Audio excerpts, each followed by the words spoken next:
Creepy Weasel, arguably one of the greatest nicknames I've ever heard, along with probably the greatest Nick mullet I've seen since Miguel Torres. And Steve Montgomery says that his strengths are his heart, his technique, his cardio, and his mullet.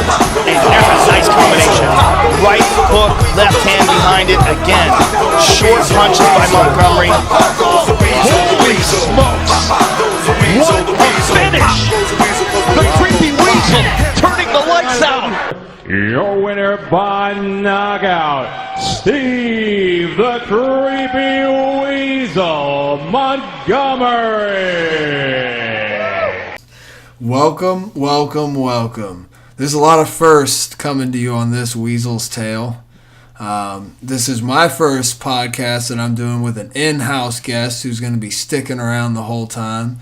And this is his first podcast. Welcome, my guest, Mark Ellis. Hello. Yes, this is my first podcast. I have never done this before.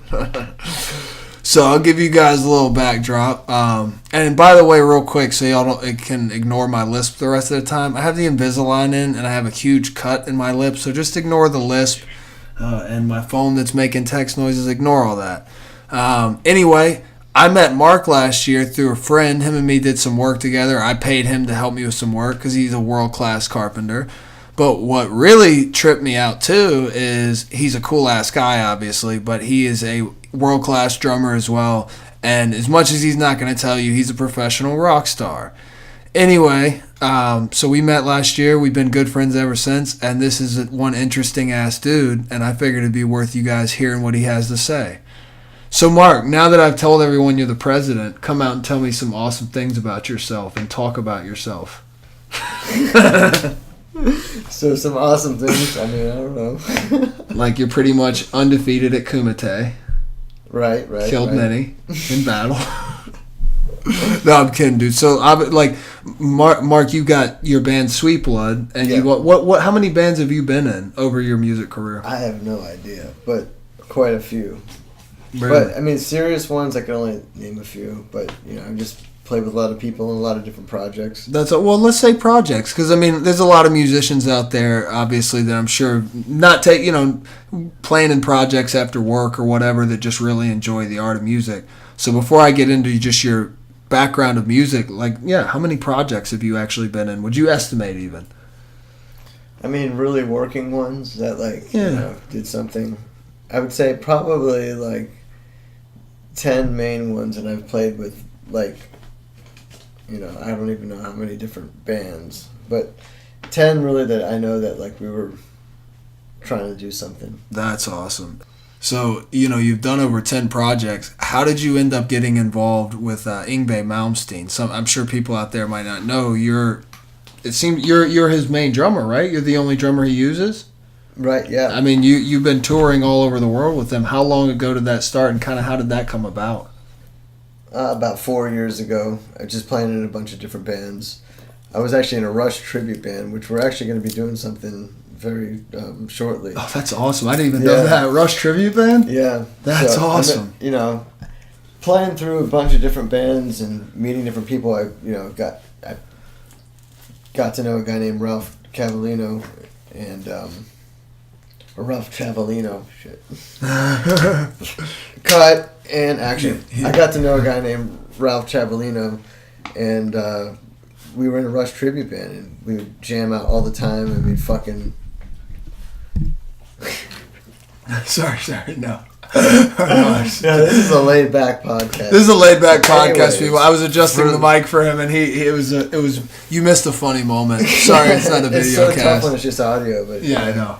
Anyways, so no, we would we did that in a Randy Rhoads tribute, and just gelled together as musicians playing. That's awesome. He played with him, and so that's pretty much how I. So he had done some work with Yngwie, and through that connection, you kind of ended up starting to do your own work and everything. Yeah, that's awesome. Because I've seen, for those of you that don't know, I know there's a lot of people that might not know who Yngwie is. He's a super technical guitarist. He's phenomenal, world class. Anybody who listens to rock and listens to a lot of these modern guitarists coming out, when I bring up the fact that I have a friend who's the drummer for Yngwie Malmsteen on his tours. I mean, people, they know, the standard he has to hold. They know how good he is just right off the bat from hearing that. And I saw this, he showed me a video last year when we met. And what was that? That concert you were playing in Brazil, right? Yeah. Unreal. What would you say the crowd was there? Like, I don't want to over or underestimate it. I don't even know. I mean, it was in thousands, clearly. I mean, Tens of thousands. Yeah, I mean, that's what I was thinking. It was like close to 10,000, if not more. I mean, this crowd was huge. It was at Metal, what was the name of the tour you were on? Monsters of Rock. Monsters of Rock. Dude, guys, this video, he's not going to hype himself here. It was insane. Like, tens of thousands, in the tens of thousands. Huge stage, crazy visual effects coming from the stage and on the stage, on the screens. And Mark is just like, not just jamming, he is commanding this crowd. If he had wanted to march this crowd in organized fashion, he could have done it with the drums. Is there any, can they YouTube that? Could they YouTube like what year that was from and stuff? I could at least put the link. You know what? I'll put the link in the description for people that want to see that video. And obviously, we have to talk about your project that's starting to really pick up some momentum. Your band, Sweet Blood. Right. And we were just watching the video. It kind of derived from the band you were in called Sea Monsters, right? Yeah. That's awesome. Well, give me a little backdrop on that, man. How did that really come about? Whether you knew some of the kids for a long time or not, or how did you guys meet and decide to really get serious? Well, I met the singer of Sea Monsters on a job site. And I was putting up all the crown molding and stuff, and he did all the whole neighborhood's pools, and he was just a fucking cool guy, Yeah. And we got to talking, and he needed a drummer for his band, and I went over there, and it was really just jamming to have fun. There were just guys that really we had a blast playing. It was just all about just getting out and playing music. But Chris. He was in the Sea Monsters, and he was always driven. Yeah. I could always tell that he always wanted to do something, and he just had this vision, and I knew it from the first day that I ever met him at Joey's house. He just always had this vision of wanting to really put together a project and really have a vision and a path and a whole thing that I didn't even know it at the point. Wow. So he really saw more as to where it was going. He saw more out of it than just the jamming. Because, I mean, that video I saw of you guys just jamming was sick. I mean, y'all were rocking that crowd. So even just jamming, you guys were really good. Well, through doing this, we got a lot of really amazing musicians involved, and that's when it kind of the video that you saw of us just jamming with, everyone in the band, just an amazing musician. And it just sort of came together. And then after we started doing pre-production for this Initiation album, we had these scratch tracks, and we went in and, I laid down some scratch drum tracks. And then a couple months went by, and Chris came back with this unbelievable music that they were just at the studio messing around with and writing at the time. And I couldn't believe it when I heard it, so it just came from something that was just really having fun playing music to something that was like, wow, this is really good. This is something that we can really...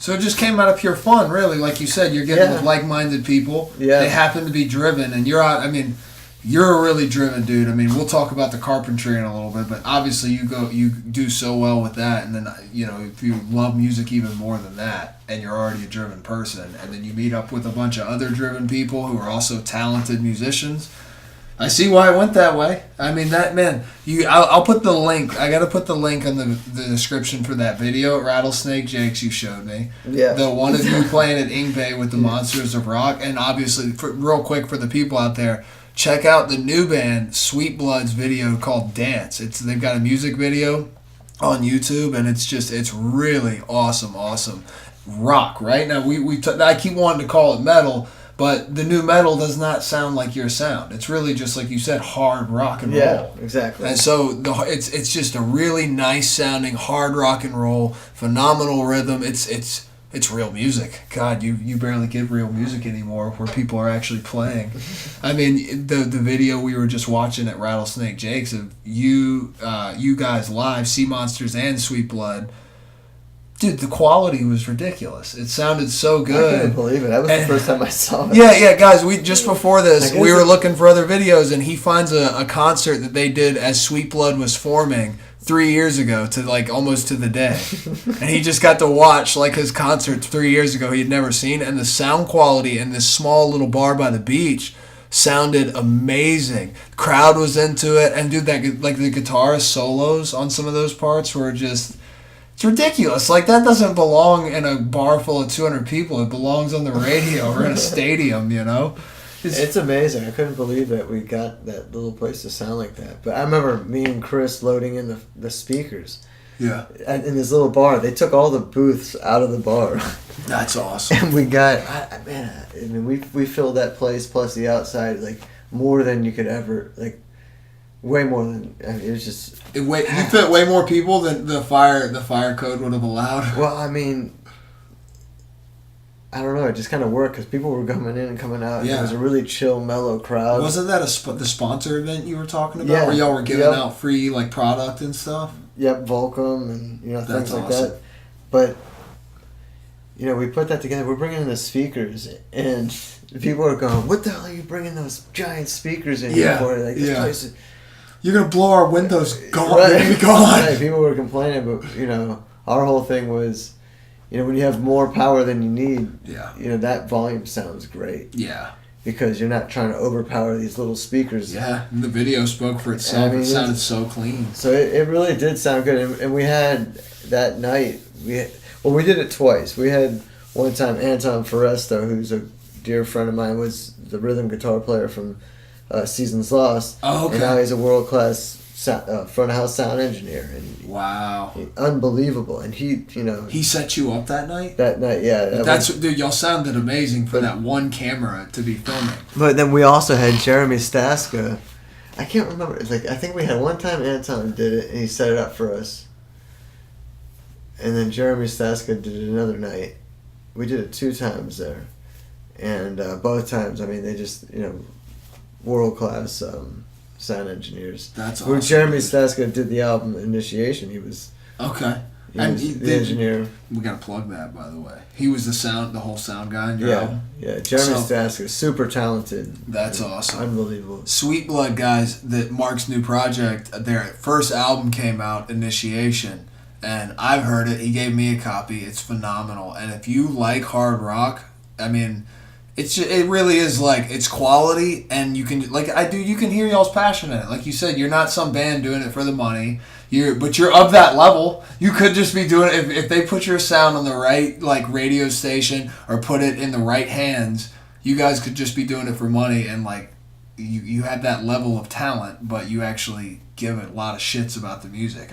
Dude, that show I was just watching, y'all killed it in front of, like you said, 150 to 300 people at any given time. Y'all killed it. Yeah. Sounded like y'all would have been y'all could have played those songs at the Monsters of Rock show I watched you play with tens of thousands of people, and people would have still been jamming out, dude.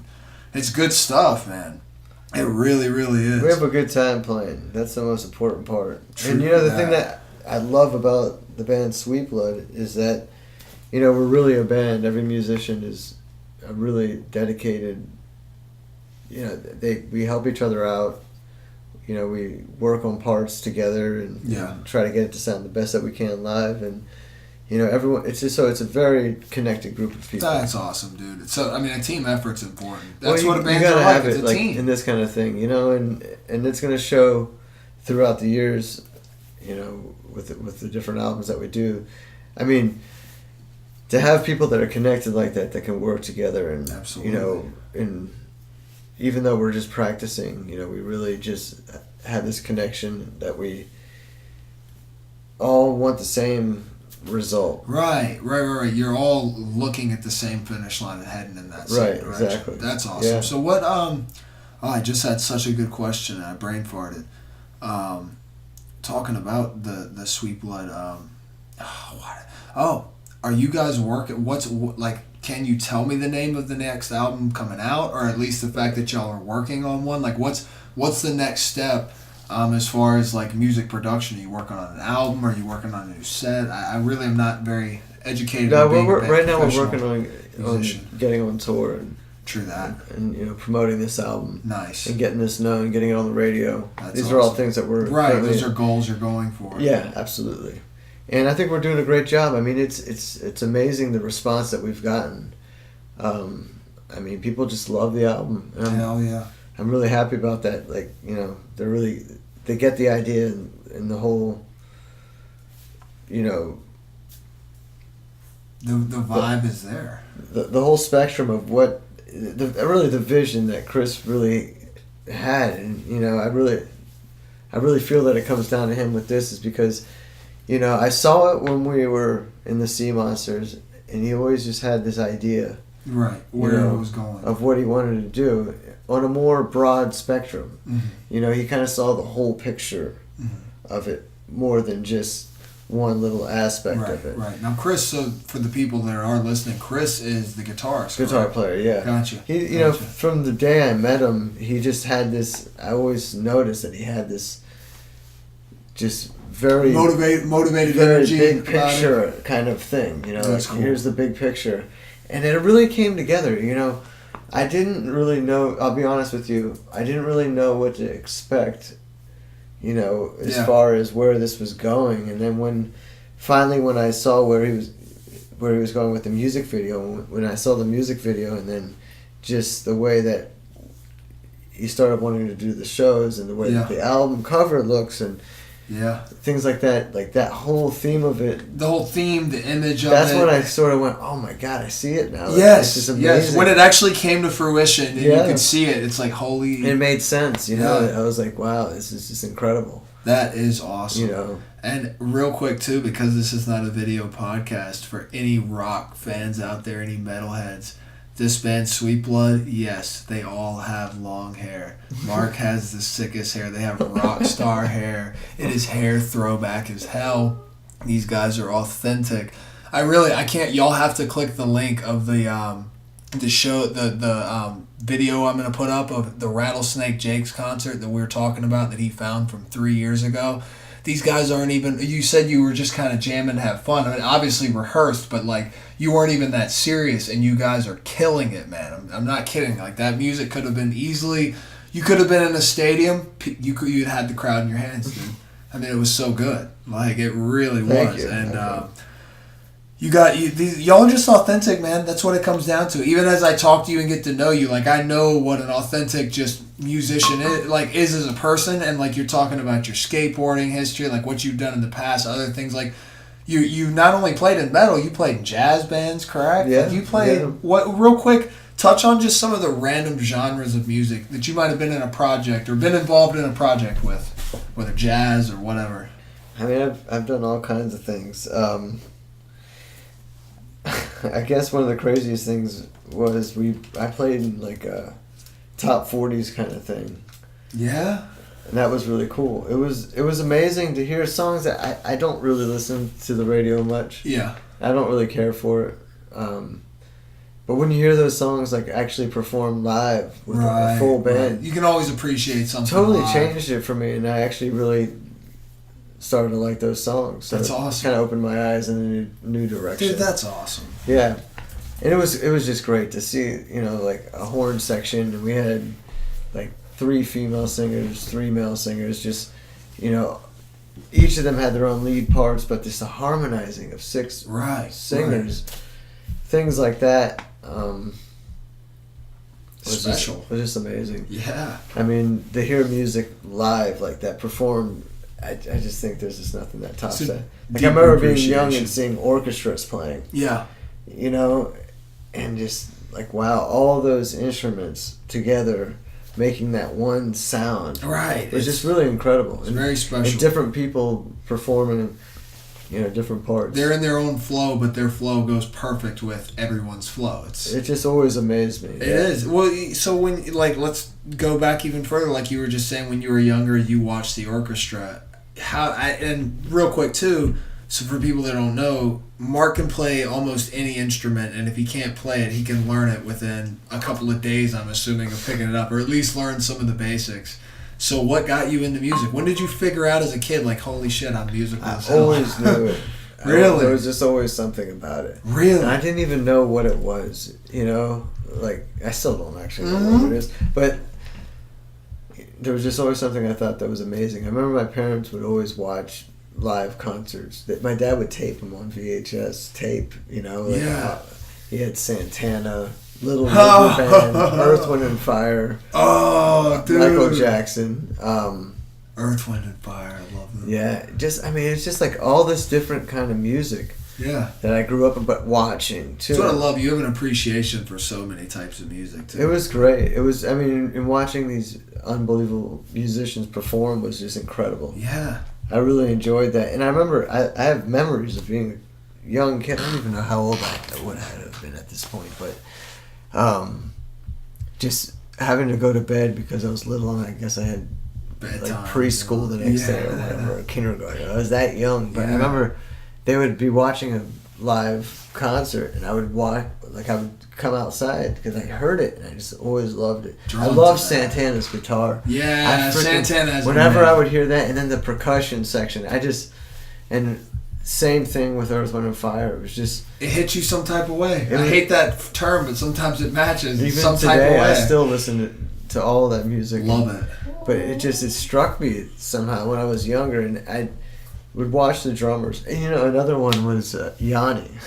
Yanni? Yeah. Wait, no. This could be one of those I've listened to and don't know. What's something? Pianist, composer, amazing. I don't know if I've heard Yanni before. Live at the Acropolis. I remember my dad would always put that on. The drummer is phenomenal, Charlie Adams. And he would have that on.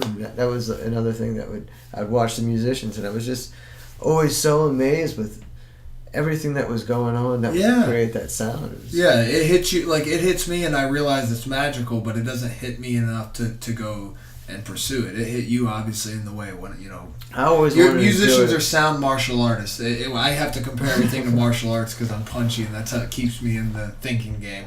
So like, you guys are sound martial artists. So it's like why I know you're a martial artist is because you don't just look at one aspect and go me. This is all I listen to. You're talking about your appreciation for everything, whether it's I think a that's top 40 important. song.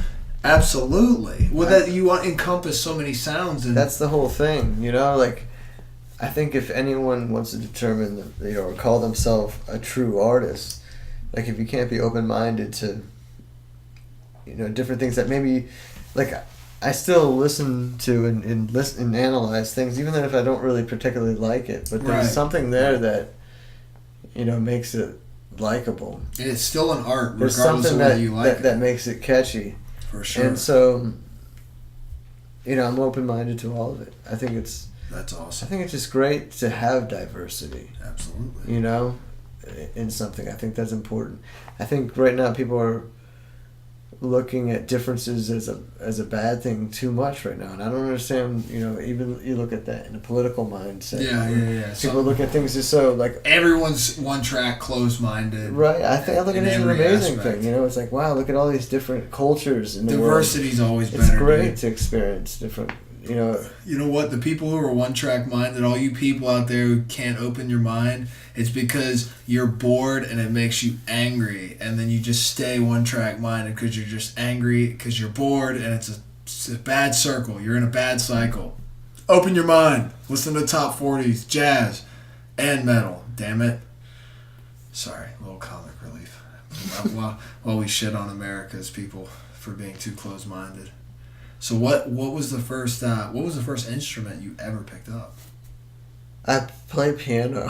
Really? So piano was the very first. Yeah, we took piano lessons, but back then, I regret it. In hindsight, it's always 20/20. But like I did not want to play piano. Oh really? I didn't want to do it, and it was just, I guess, the forcement of the lessons, and I didn't really look at it like that. But I was really more interested in drums, and then once I did take lessons with that, I really enjoyed it. So you actually you started your love of you love drums right away. It wasn't That was something always, you had to find yeah. your way to. You No, found drums still, right yeah, away. I still feel the same way. That's awesome. You know, I play guitar and piano and everything like that, but I'm more right for it. You know, Yeah. it's not really what my performance instrument is. I prefer drums. It's what I'm most comfortable behind. I mean, hey, I won't argue. You slay them when you're behind them. It's, dude, people. He is. I'm trying to think of like the most devastating fighter who's just brutal. This guy, for the MMA fans, this guy's the Khabib Nurmagomedov. He's the John Jones of drums. He gets on the drums and he man rapes them. There's no choice. The drums have no choice, no say in it. They just take it. They take that double bass all day. It really is special. It's a blast. It's a blast to do. You know, and when it's music they enjoy playing, that's always the best part. Is when you're playing live. Yeah. You know, everything else is. I'll be honest. It's a lot of work. You know, traveling. Yeah. And getting to where you have to go, and when you're going to eat, and this and that. What's the longest you've ever been on tour for? I mean, you know, Yngwie's a big deal, and I'm sure you toured with some other just big deal musicians. What is one? And you've done cross country tours with Sweet Blood. Well, right? we haven't gone that far yet as far as a tour, but what's the longest with any band, just in general? Like, what's the longest you've just been on the road for? I think it was 2 months. Just a show almost every day.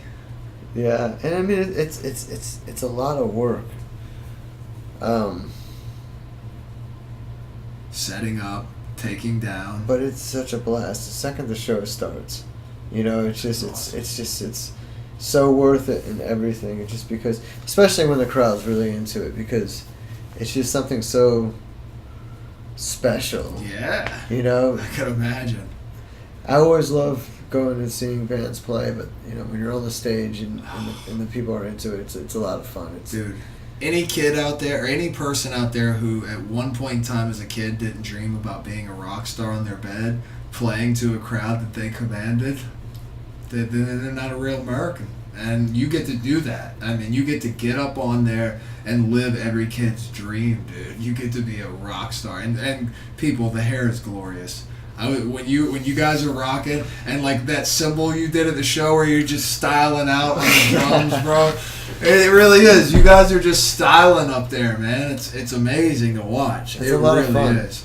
It's a lot of fun. And so 2 months on the road every day, and I remember you mentioning to me last year that you had at one point like gone to Europe for like 3 or 4 days and right back, or you did like a day. You did like one show in Australia or something and came right back. Oh no, it was Tokyo. Tokyo. So okay, well, please give me a little insight to that travel. Like, you just flew to Tokyo, stayed a day, played, came back. Yeah, you know, played a show jet lagged and then came back jet lagged. Oh my god, dude! How is that? How is the when you actually had to feel the sound of your bass and stuff? Like, how was that when you? You're just like a robot at that point. It's no, like I said, when the show starts, you know, it's just a robot having fun at that point. It's just you know, everything is. You're in that flow, dude. You're in that mode, yeah. That's amazing.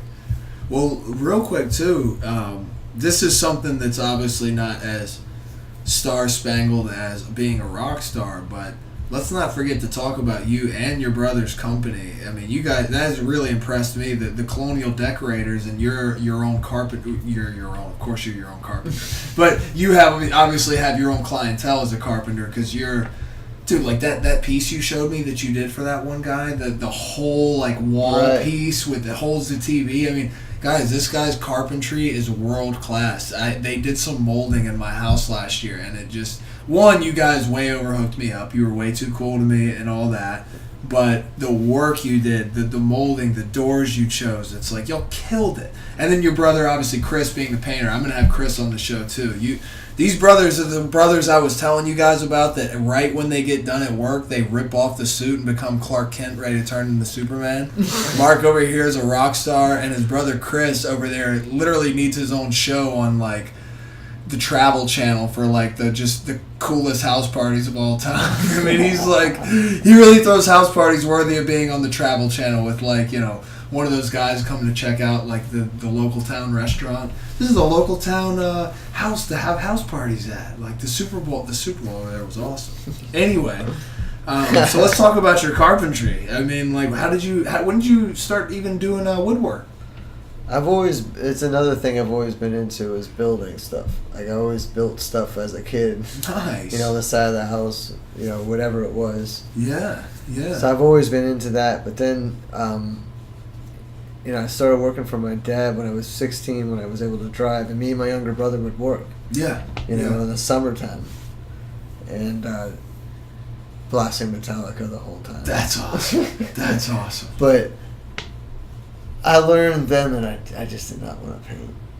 You didn't want to paint. I was not good at it, and I'd get the paint everywhere, like all over me. It just was not making stuff pretty wasn't your. And don't get me wrong, the job always ended up great. Like I got it done, but I just it wasn't efficient, efficient as it could be, I guess. The way my brother does it is way better than it never works out for me. But I can cut the angles and nail it. Right? No. But that's the point. Is your specialty is in another area. And I'm the kind of carpenter that I think about the finisher behind me when I'm putting a nail somewhere. Right. That's what was so amazing. Chris Chris bragged about you a lot when you weren't around. He was just saying, like, we would go look at the woodwork and he would basically explain to me how much easier you made it for them to come up behind you, paint. I mean, just some of the ways you cut the angles on those stairs into the living room. Like, I know you people can't see this, what we're talking about, but I have these two random stairs in the middle of my house. And the way he cut the molding to match those, it's just like he made a personal wooden glove for my stairs and just set it there. I mean, it looks so sick. My house was it was kind of a beater, and when people walk in here now, especially people who knew the house before, some of my neighbors, they're just like, what? Like, what happened? And they're like, did you do all this and that? I'm like, no, dude, just some molding and paint. These guys, but obviously, Colonial Decorators is like on another level. When it comes to molding and paint, you guys change an entire landscape. Yeah, they do just an unbelievable job. You know, it's such an important thing. I mean, you can put the nicest shit in your house, and if you come in and get someone to paint it wrong and just hack it, it destroys it. You know? Remember how beat up my walls were too? And you guys they went through and frickin' patched everything. But that's the thing, is you guys are so modest. It's like you know, Chris obviously did most of the negotiating, but like Chris was just like up front. He's like, listen, man, you know, we can patch this all as best as we can get it, but I can't promise you anything because the way they textured the walls and it's all different.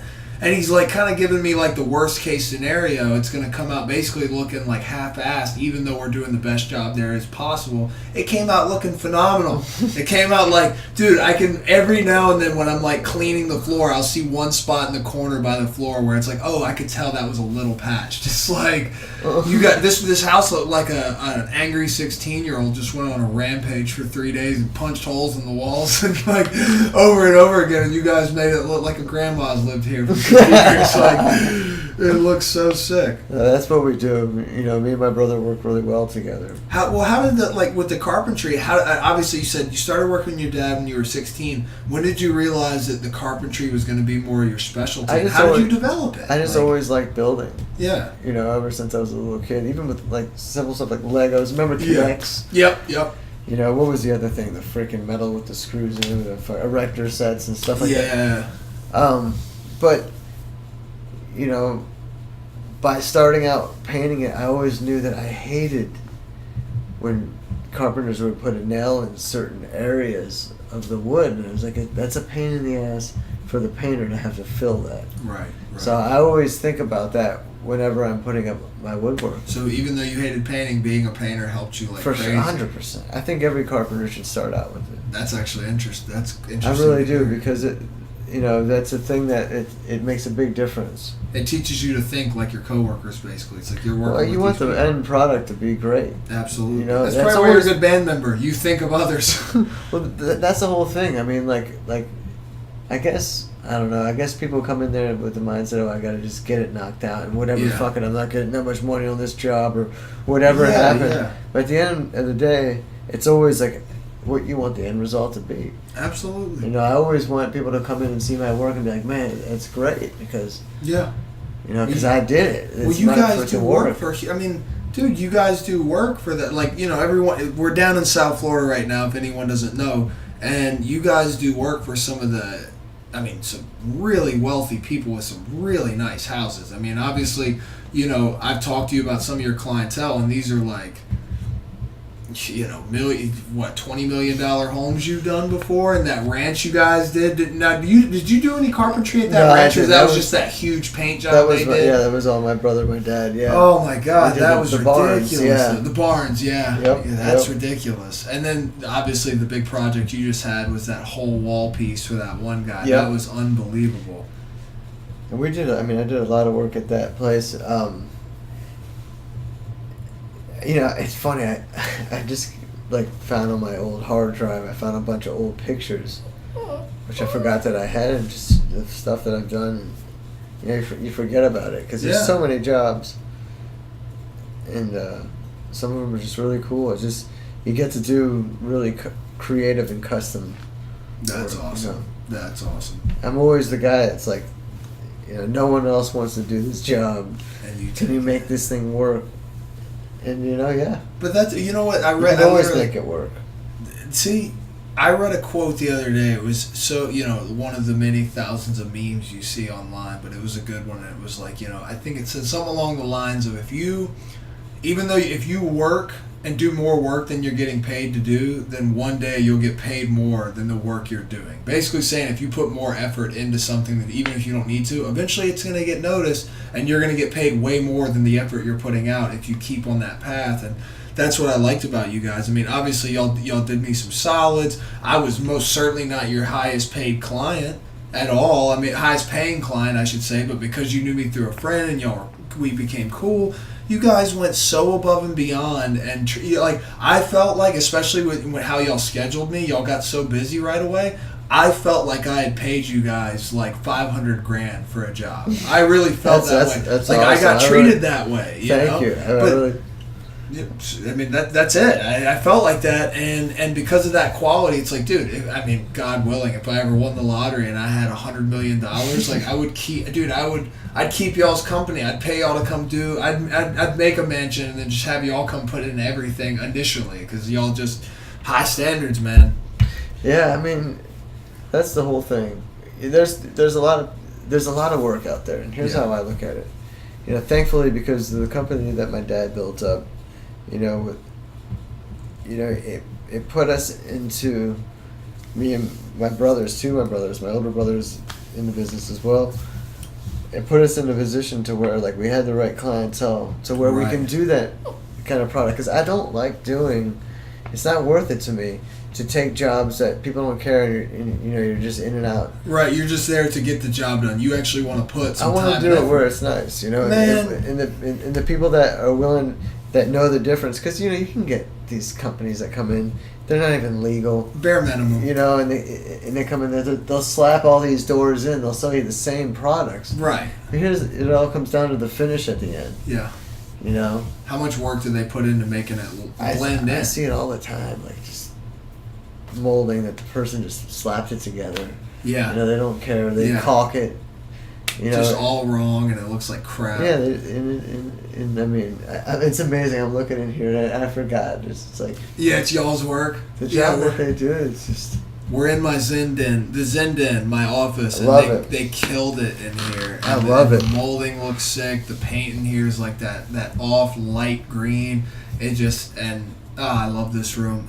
And obviously I love the whole house. The way they did the whole house, just literally, it's like it's my staycation for real. And real quick too, I think this is interesting for all the people everyone out there listening. I'm sure has a job, right? Unless you're some millennial living off your mom's paycheck, whatever. Everyone's got a job, and everyone wants to follow their dream at a job.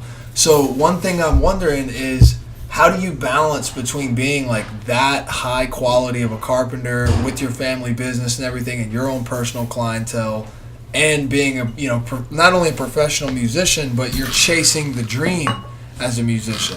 All right, and see, that was such a good question. He's got to crack open a fresh new beer to answer it. How do you balance life as the It's a best Friday carpenter night. in South Florida and the best drummer in South Well, I Florida? wouldn't say that I'm the best at either of those. Because you are the best, and the best doesn't need to say he's the best. Well, I mean, I'm always the one that's always trying to learn more, and I know just carpenters and drummers in South Florida that, I look up to, and it's amazing to get to look up to those kind of people. Oh, really? So there actually are, other people who are into the carpentry industry and they play a lot of drums and stuff? No, I just separate carpenters that I invite. Oh. Not one person's. But how do you balance your life? I mean, dude, and for people that don't know, he's working. That I don't know. It just sort of comes as it goes. I mean, but you put a lot of work into the Sweet Blood thing, man, and you were never hard to schedule as a carpenter, so I don't see how you balance it so well. I can barely balance the crap I got going on in my life, and you kind of make me feel ashamed.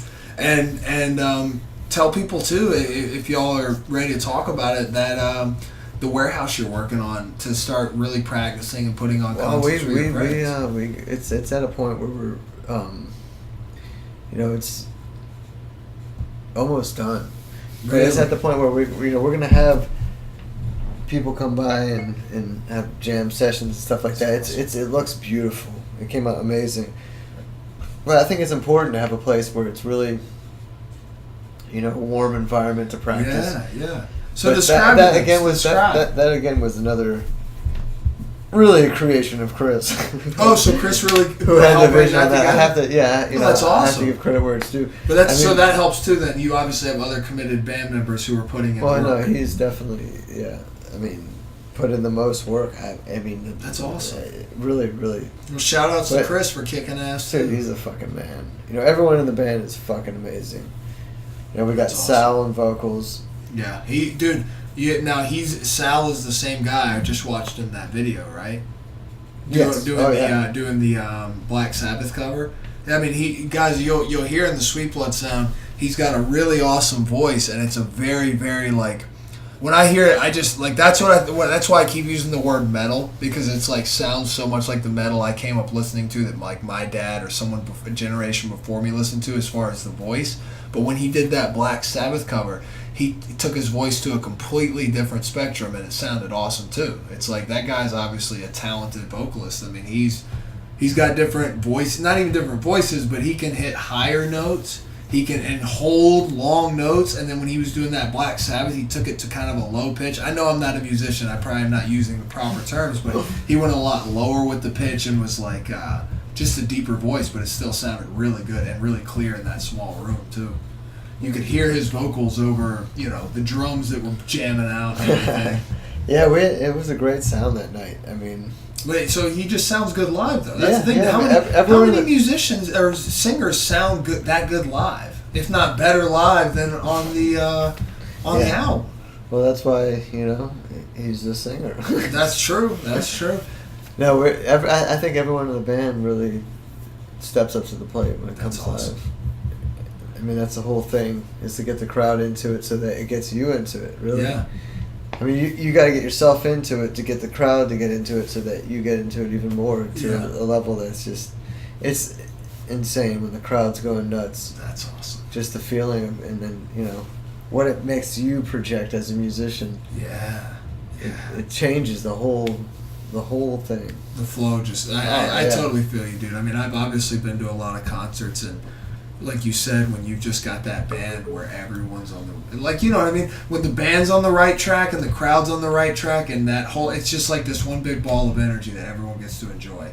It's really a cool thing, and I can only imagine. I love it. Yeah, when you're on the stage, I think it's the best seat in the house. Yeah, it's the seat. It's not the best. It's the seat in the house. So what, at your practice warehouse, is there going to be a nickname for it? Is it going to? We're still working on that. It's funny that that you mentioned that. Yeah, I don't know what it's going to be called. Isn't it two-story? Doesn't it have you can look down into it? I did all the, obviously all the. Well, tell these people. So you got this sick warehouse for your practicing. It's fucking badass, man. And you did all the woodwork in it and built the structures in it? Yeah, I did. I put the loft in. And Sal helped me with with That's the loft. amazing. So you built we had the warehouse, and we had a loft in it, right? Yeah. But we got the bay next to us, and we knocked the wall down to make it twice the size. Nice. And so we wanted to expand the loft over, and I ended up just ripping that whole one that I built. I built it originally. I ripped the whole thing out, and we built this freaking giant one with a nice staircase up the sides. Sal put fucking lights underneath each step. It lights up. And Jeremy Statska, who did the album, did all the electrical work. So your sound production guy did all the electrical and everything? Yeah. And, you know... Killer. He rewired everything because there was 2 bays, you know, so he had separate electrical. Yeah. So he made it to where we can have lights where one switch and put the outlets in there, and he also painted the whole place. He did all the sound boards, and we did it in a very decorative way where it looks nice. You know, it's just. Where do you see it? You'll be there. Yeah, I can't wait, dude. I cannot. And you know, one day what we out. should do, we'll do a podcast with the band. Oh, dude, are you kidding? That would be awesome. We could probably do way better sound out of y'all's equipment than my little mic. And do like a freaking live thing at the. Dude, I would love. We do a video podcast like that. Yeah. Like with the whole band talking. Because we're gonna very soon we're gonna do a thing at the place because it's been long enough. We've been, really working hard to get the live sound to be what we want it to be. Right. You know, we're gonna come out kicking some freaking ass because we spent a lot of time, rehearsing. Like I said, man, you put so much time into this. I don't understand how you're such a good, not only good carpenter. Anyone can be a good carpenter, but not be good at being on time and scheduling. And I don't understand how you balance it, dude. Here's the thing. My hard. dad taught me this lesson. Yeah. Is that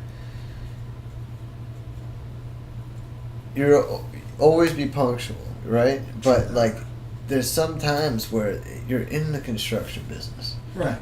There's so many variables, and it's not even your fault. Other trades in front of you and things like that. Absolutely. Jobs take longer. So many contractors to deal with. His whole theory was, and man, was this something that was very hard for me to finally learn. But his whole thing about it was, you just have to make the call and just communicate and let people know. True that. And you're not always going to be able to be there on that day, but as long as you communicate. Right.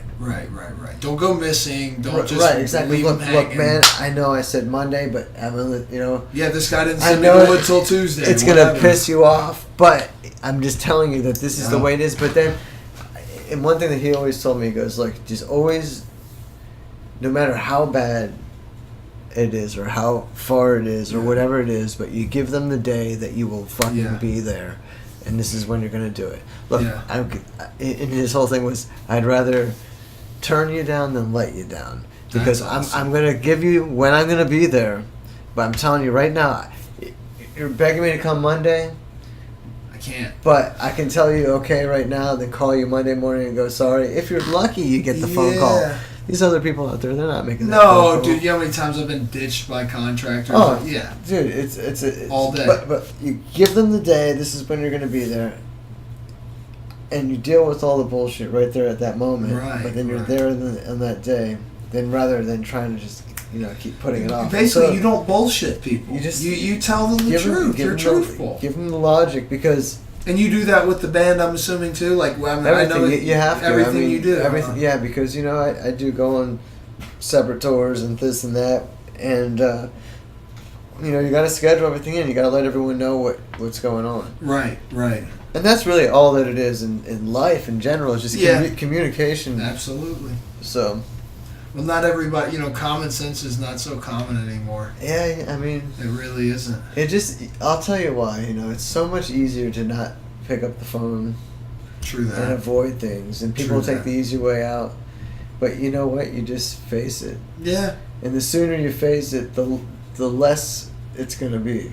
True. Because the longer you let it go, it gets worse and worse and worse. Yeah, absolutely. So just deal with it right up front. I think you guys got the advantage too. It sounds like you and Chris and your brother and family in general have a good father figure there. Because absolutely, you guys perform really well, and if your dad's giving you all these good lessons, you and Chris were the same way. Like, Chris was never never shady. He was always up front, dealing with everything. Well, we had great parents. And but yeah, that's But that's what impresses me, dude. Is like, as you guys, I don't think you understand. If you met these guys when they're doing business, you would think they're like squares, only work, go home, get to bed by 8:00. You know, kiss their dog, feed their dog, walk it, go to bed. You would think these guys are like doing nothing outside of work because of how hard they do at work. But like, real quick, I gotta plug Chris. Dude, Chris is the funnest guy. Like, I mean, you know this. He's your brother. But like,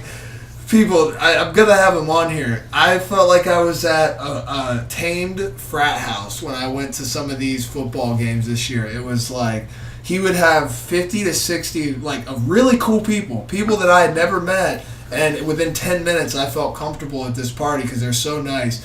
You got pool table to play pool on. He's got huskies, you know, snakes and wildlife, a Bengal cat.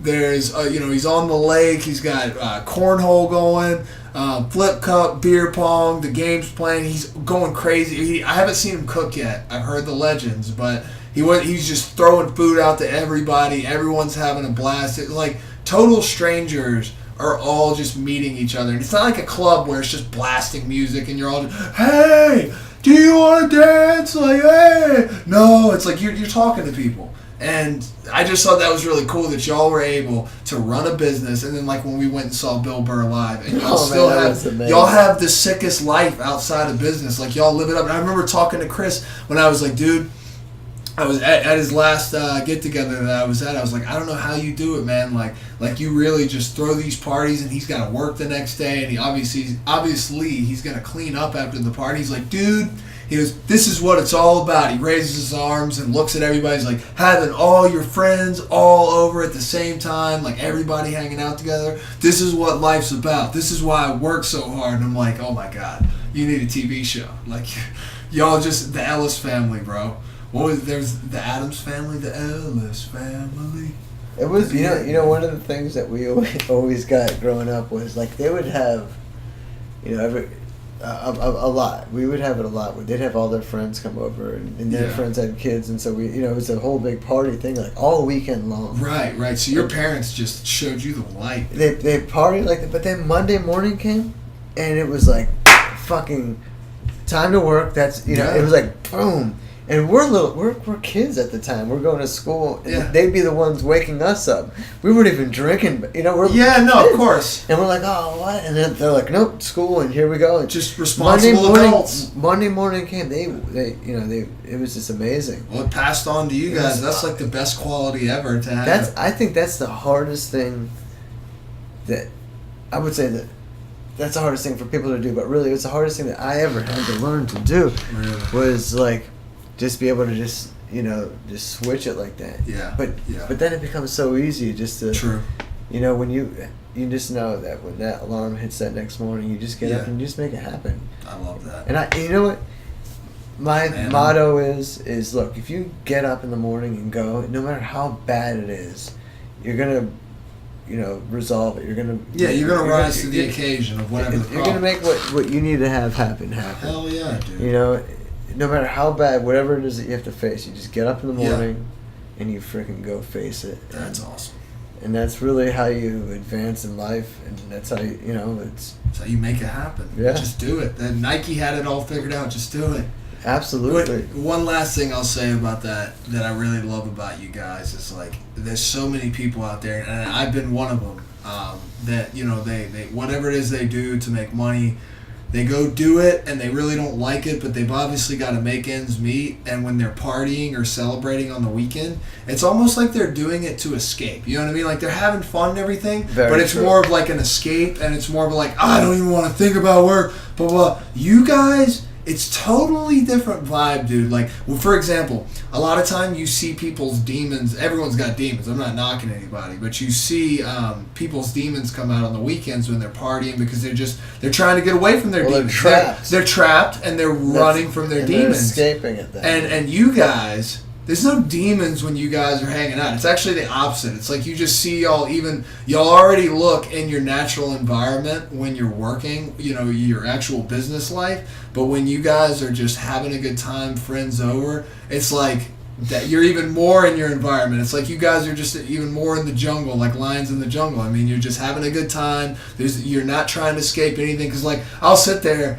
you know, like it was a Sunday night, we're watching football, and I'm talking to Chris. He's got like 50 people over. He's going to have to clean up late at night. And he's like, yeah, I got to be up at 7 tomorrow. And he's totally down to talk about the job the next day. It didn't bring any negative, like, vibe to the conversation that he had to talk about 7 a.m., 6 a.m. work the next day. He didn't care. He would even tell me about the clients he's got to deal with, like, this person's, you know, more frustrated. It did not get to him at all. You guys are just so on point, like, even emotionally with how you deal with the grind. You know what it is? It's like the fact that, it's nice to get to talk to my brother about it because, you know, he does it and he understands it the same way that I do.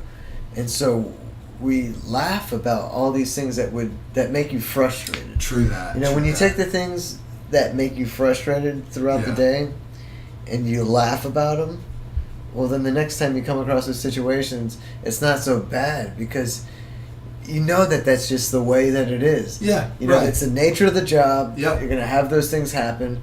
So when you laugh about it, you're actually relieving yourself. Absolutely. Humor is definitely a way to deal with that. So the next time you come across that situation and you think about, you know, I think about the time when I talked to my brother about that exact same thing. Yeah. And then I can't wait to call him up and be like, hey, you know. Yeah, I feel you. It's like I get to vent this to somebody, laugh about it, and it doesn't become pent-up anger. It's so funny because you know what? It's like, I don't care what job you have. Here's the thing that I always say.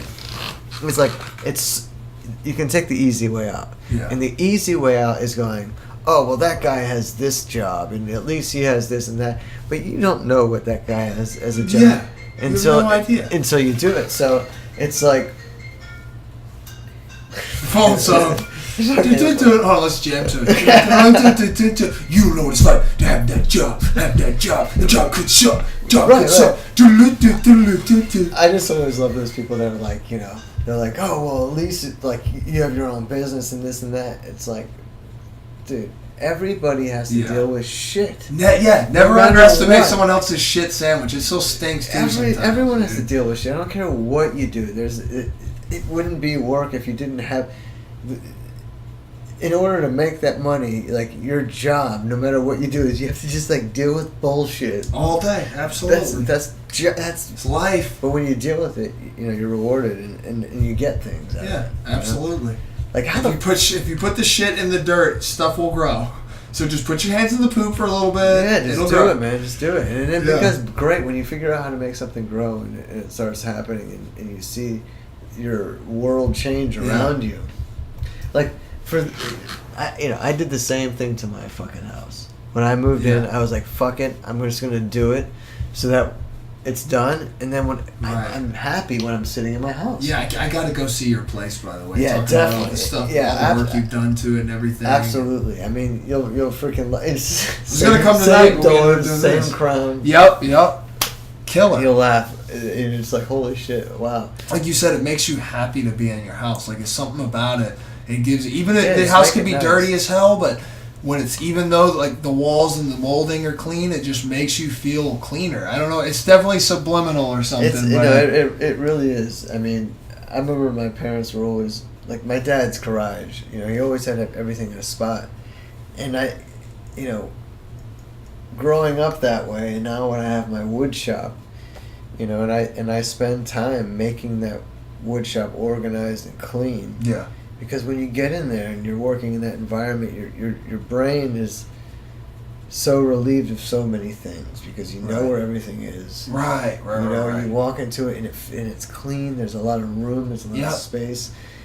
You feel better. It's the function. You can function so much better. It's very important. So I try to make everything like that. You know.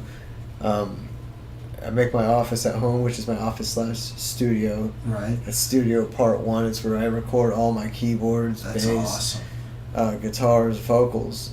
And that, you were telling me, but you got the studio in there. Yeah, we got to make a whole rap album for the, the East Coast West Coast battle, dude. You got to make the whole album. I have that, and then we have the Sweet Blood Studios where I have my acoustic drums. Because I have an electric drum set up at my house because it's a townhouse. Right. You can't just be banding away in there. Which is good. You know, I always say you should practice on both because the electrics drums are loud as fuck. Of course. So it's really great to I don't even turn the electric drums on when I practice on them. Wow. I just use them as pads. Wow. You just knock out some chops. Bro, that's hitting mitts for a fighter. You're just working the pads. You're just dude. getting the chops out. Yeah. When I go play on the drum set, I don't want to work out. Right. I You want just to get try the new movement, patterns the and placement. Yeah, so it's like, oh fuck, okay. So it's called the chops. I'm Chops, trying to learn. yeah, So the chops is basically the placement of the sticks, what the actual routine is. Double stroke rolls, paradiddles, whatever it is that you want to freaking work on. Okay. For me, at this point, it's like, I get behind the pads and I'm working on just at different tempos. I'm just keeping all of my rudiments tight and things like that with both my hands and my feet. And it's just, for me, it's better to do that on an electric kit unplugged. Right. Because it's not loud. I'm doing repetition over and over shit to and a click focusing track. on the technique, I'd imagine, without all the Yeah, sound. you don't need all the sound. It's loud as fuck. And then when I go to the studio and I practice on my drum set, now I'm transferring it from that to, I'm putting on the drum set, but now I'm playing things. I'm writing new things. I'm playing drum set things. I'm not just working on a double stroke roll because I want to get like this. Yeah. You've done the extra credit on it. I don't want to get this volume swell on the double stroke roll to be perfect on an actual snare. I'll do it on my pad and just sit there and do that, and then I got the technique down. Now I'll go and nail it for whatever it is that I'm recording. That's awesome. When I'm recording something, certain parts that I feel that I need more work on, I'll pound it out on the electric kit and then go over to the real kit. And it just, like you said, you've saved so much time in learning it right there. You've already got the technique down. You can experiment now, I'm imagining, with the sound. Yeah, and just fuck around and have fun. Yeah. Behind the drum set. Hell yeah. Because the freaking work, it's, again, the pad works like I said, I work out, so that way when I'm behind a drum set, I'm not working out, I'm playing drums. Right. Yeah, I totally feel you. No, just curious, do you have any leg exercises you specifically do outside of drumming that might help blend into the drumming? I do a couple things. Actually, you know what it is? I don't even know what it's called. Yeah? Show me. I can when I lay down on the yoga mat, yep. I lift my legs up like this. Oh, yeah, that's I call those... they're kind of like straight leg raises, I guess, is a lot of different names. And then I do this. Oh, yeah, scissor kicks. So you do a lot of ab stuff and stuff like that for the core. Yeah. And then leg stabilization. Quad. It also gets this right here. Big time quad, which is very, very important. And you're working the stabilization of those muscles, which actually that exercise, if you're probably locking out your quads really tight, that's really, really good for your knee stabilization. Really? It's really good for the ligaments Well, and tendons. I found that when I started doing that, just because I started doing yoga and things like that. Nice. And honestly, at this point right now, I haven't been doing any consistently, yoga. but you've done it before. I did for a while, yeah, but I'd still do the workouts. Right. I just noticed that I was like, wow, it's a lot easier to play. Yeah, absolutely, dude. If you want to go get your phone, seriously, no problem. I'm gonna pull up and read some of this advertising real quick. All right, cool. Yeah, grab your phone, do your thing. All right, people, you're stuck now with just the creepy. I got to read some of this advertising. I don't have to read this advertising. I love reading this advertising because these companies really are legit, and I would not rep a company that I didn't think was legit. So the first one is obviously Garden of Life. You all know over and over again how big I am on Garden of Life. I'm always throwing them out there because they're an awesome company. GardenOfLife.com, people. You can get it at GNC. It's a supplement company. They have protein. They have pre-workout, post-workout, supplements for your joints, for your brain, for your heart, literally supplements for everything. Whatever nutrient you might not be getting because of your diet, Garden of Life can supplement it. When you go to their website, GardenOfLife.com, use promo code Ambassador20 and get yourself 20% off. My next ad is Pure Spectrum CBD. Guys, I've said it before. I'll say it again. CBD is basically steroids for your immune system. It actually reacts with what's called the endocannabinoid system, and that is basically, like I said, that from what my ignorant understanding is, that sparks a chain reaction. Oh, poodles, come on. Don't bark. that sparks a chain reaction with the immune system that really, really just gets it amped up and gets it working, gets it cleaning your body out of all the bad stuff. That's my ignorant understanding of it. Anyway, if you go to purespectrumcbd.com and you use the promo code TheCreepyWeasel, you'll get 15% off your purchase. And they have a ton of products. They have the CBD in droplets. They have it in the vape cartridges. They have it in creams and lotions. And I will say this. Like, if I ever had a pimple or some type of cut from training on my skin and I would rub the lotion on there, the redness would go away within an hour, and the swelling, and then it just healed faster. It was a noticeable difference in heal time. So go check out purespectrumcbd.com. And our last but not least our last but not least sponsor, who I need to plug an ad for, is wearedapperties.com. These guys really do have cool ties, and they're really unique, they're affordable, and they got some crazy designs. And they gave me an ad to read. And I know, like I say all the time, you guys have super short attention spans. You probably aren't even listening this long, so I'm going to have to come from inside your head. I'm going to have to come outside your head, slap the spit out of your mouth, crawl back in your ear, and resume the broadcast. So pay attention. So we're going to read this ad. I always do it in a different accent. I did Pearl Jam last week. I'm going to do it in an angry, old, tired Jewish man's voice this time. So, yeah. And by the way, if you use the promo code CREEPY, you'll get free shipping. So, here we go. We are Dapper Toys. It's a company created by brothers Andrew and Julian. They believe that feeling and looking great should be affordable for everybody. I mean, I really wouldn't spend $1 on a tie. I mean, I would probably just go to somebody else's house and maybe snag a few when they weren't looking. But they are affordable if you want to spend money.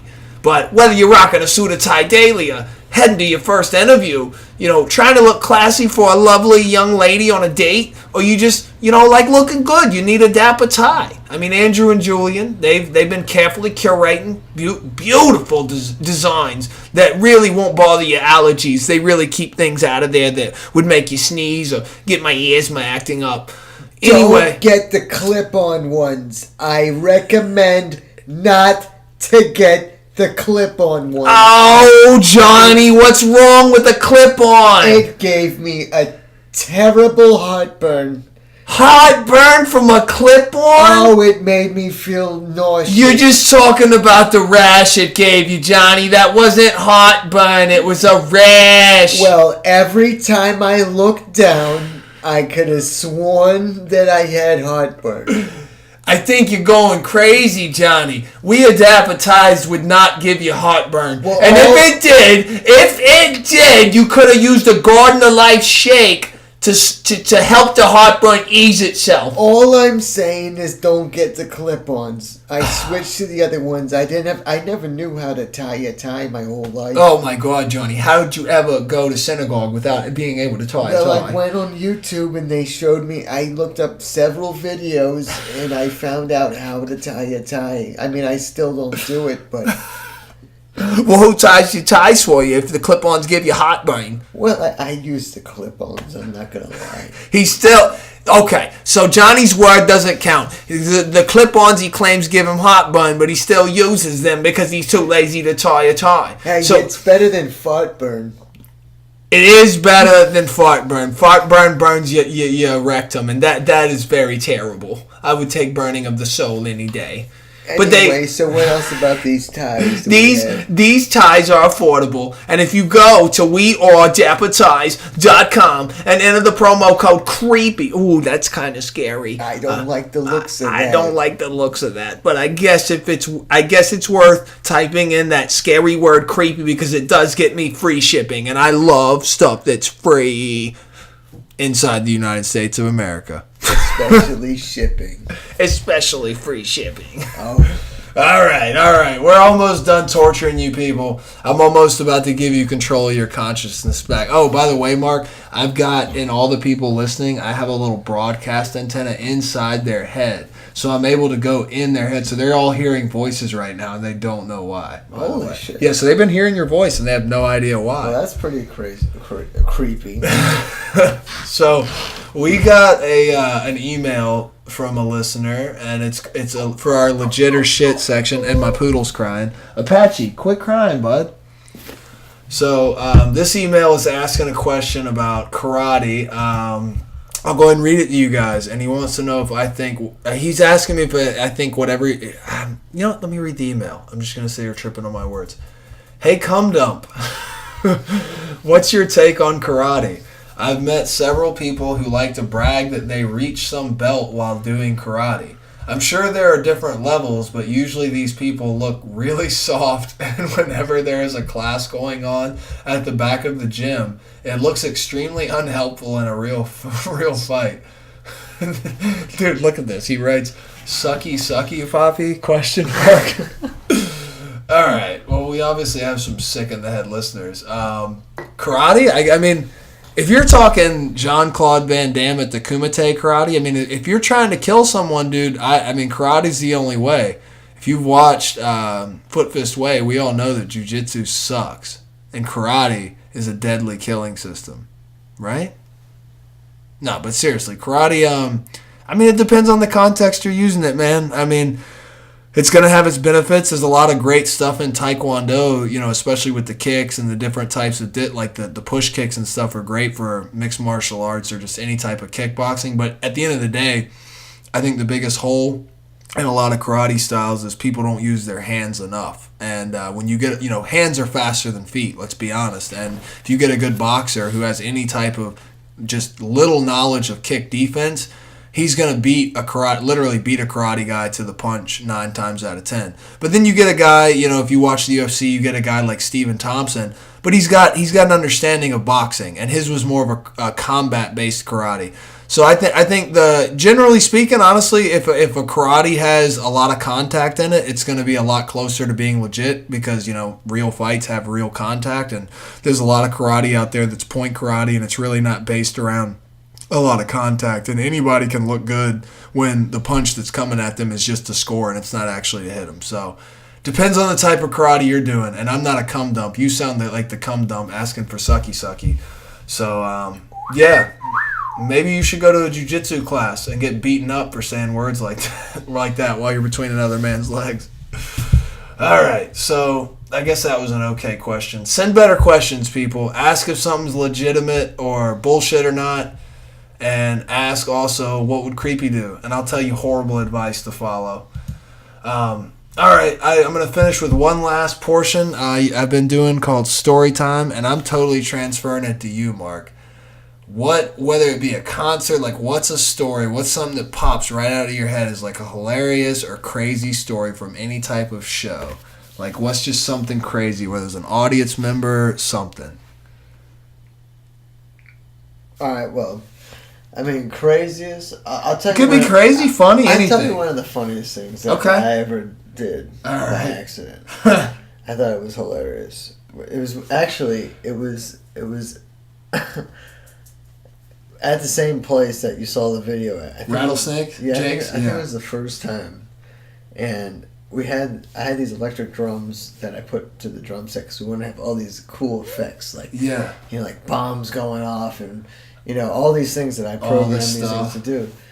And we played a set, and then I remember we took a break, and then we came back on, and I remember I had the volume set, and we're in this little place, but it's stuffed with people. Yeah. It's fucking stuffed with people.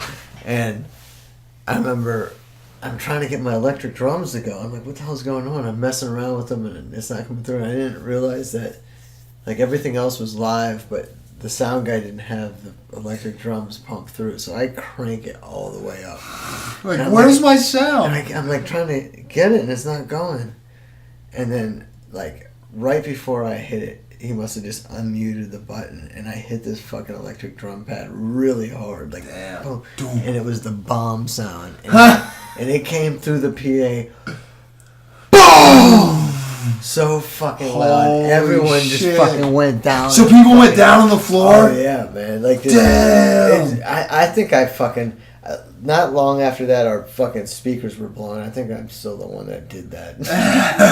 So you're sitting there like, why isn't this thing coming with sound? And it's just programmed to make a bomb sound. And then I was like pissed. Just And I tapping hit it as hard as I could, and the thing just went boom, and the whole place drops. Oh, dude, if you could do that in an airport. Oh my god. That's one of the funny things. I mean, no, that's a good story. That's a good that story. is one of those ones. I mean, I don't really know like the craziest. It doesn't have to be the craziest. Yeah. That was a hilarious story, bro. Just sitting there banging away on like a little electric I'm trying pad. to get the thing to work, and Jeremy was the guy doing the sound actually, and he just went and unmuted it, and I turned it up way louder than I originally had it set for, so he wasn't expecting that volume to come through, and it just fucking crushed everyone. That's hilarious. It was so I was laughing for so fucking long, I couldn't help it. Oh, that's awesome. I mean, there's things I did like where I fucked up live. You know? Oh my god. But those always suck. That would really suck. It was never so bad that like it was always just like one spot or whatever. Yeah, and you could play right through and it. you just come out of it. So it was never. I don't know. I can't think of anything that was really like too crazy. What's like one of the worst? Have you ever had like a person in the crowd just heckling the band or like just something you saw where like Jesus Christ, that person's sloppy as hell. Well, like it was really funny. One time someone went. It was at a Seasons Lost show. This was my band before all that was Seasons Lost. And the guy goes and buys a shirt and then comes up to the stage and holds it up and then like throws it on the floor and starts stomping on it. What? And then was he trying to like protest Seasons Lost? He was like trying to say like I don't know, fuck you or whatever. So he bought the shirt. But he bought the shirt and and not only like did we make money off of him buying the shirt, but he left the shirt there. And we just washed it and resold it. So he just dropped $20, didn't even dirty it up. I thought it was so fucking. That's funny, hilarious. Man. What? Real quick, do you have any idea what made this guy want to stomp on your shirt like a flag of a country he hated? Well, he was like a fan of another band. There, you know what? Like back then, we were doing a lot of those Battle of the Bands. Oh, okay. Which is like it's like. It's masked as this thing of like, oh, we're getting bands together to play live, but it just makes the crowd turn into a bunch of assholes. Oh, really? Interesting. Yeah. Interesting. Like, makes them like football fans. Because it's exactly. And so I don't know. I always thought I like the concept of it. Yeah, you got all these bands together. You're trying to get a crowd out, but. At the same time, you're getting these like crowds fighting against each other. Yeah, if you're gonna start picking teams. Like I've been friends with bands that we played there, and our two fan bases are fighting each other, and we were sitting here like, what's like that's America for you, bro. Just give them a side to pick, and they'll pick a side and go to war for that side. Get them drunk and fucking, oh god, and times it by a fucking 100. Yeah, there you go. Just get them drunk. Tell them get them drunk, pick them aside, and they're about it, bro. Whatever the game is. It happens every day in politics. Oh God, yeah, politics, and even hell, I remember that just something as simple as the flip cup games. We had people at Chris's house. That's all it is, dude. 15 people on each side. Everyone, yeah, it's all it is. It's a flip cup game, just like. And I remember I've never seen so much shit talking over a drinking game. I mean, you get people excited about beer pong. People like to compete, even if it's over a band. Exactly. It's crazy. It's over anything. That's why it works so well. Yeah, the Battle of the Band concept. At least gets divide and conquer. Yeah, divide and conquer. That's the whole concept. Divide this crowd and then conquer them all. Make them buy our T-shirts and make them fight each other. And then make them fight each other, and they buy all our T-shirts, stomp them out, and we get them, wash them, and sell them back to them. There you go. That's your logic when you are divided and conquered. Well, my man, Mark, it has been awesome conversating with you. I hope some of our fans learned about the lifestyle of musicians and carpenters and the people that do both. And thanks for helping me host this podcast. Of course, my mouse is going to disconnect. But people, this is the Weasel's Tale Creepcast Lisp edition with the Invisalign in. So, you get that little lisp going. Come on, mouse. And I appreciate you tuning in. Episode 6 is over and out. Bluetooth not available.